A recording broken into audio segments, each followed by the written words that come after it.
Revenons sur notre point de départ. L'autisme, ce sont des troubles neurodéveloppementaux qui touchent très précocement le développement du cerveau.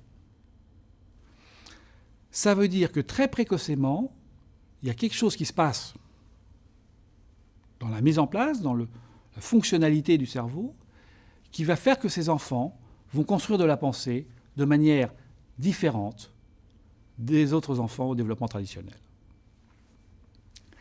Et est-ce qu'on peut essayer de comprendre, d'avancer sur en quoi tient cette différence? On va faire un petit tour par la psychologie, j'allais dire du sens commun, mais un peu plus subtile que la seule psychologie du sens commun. Vous voyez une table avec beaucoup d'objets là sur la diapositive. Si je vous propose d'énumérer les objets qui sont présents sur la table, vous et moi, on va énumérer les objets, on va un par un, séquence par séquence.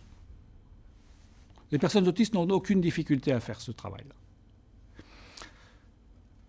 Nous fermons les yeux, nous sortons de la pièce, et je vous pose la question, qu'est-ce qu'il y avait comme objet sur la table? Deux options. Soit vous avez une très bonne perception visuelle et une bonne mémoire, et vous êtes capable de me faire une photo pile poil pareille de la table.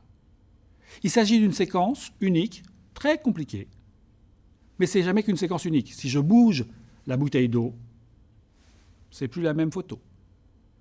Donc nous, neurotypiques, c'est pas comme ça qu'on procède.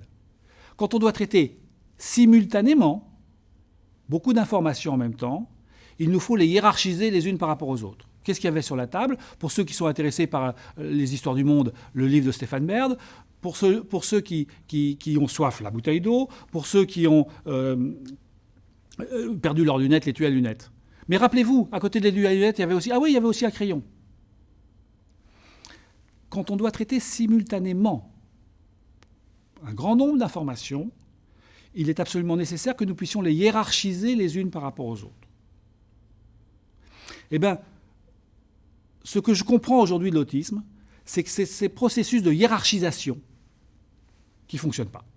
C'est ça qui, d'un point de vue neurofonctionnel, ne fonctionne pas dans l'autisme. Et comme ils n'arrivent pas à hiérarchiser les informations, ils sont donc nécessairement soumis au traitement exclusivement séquentiel.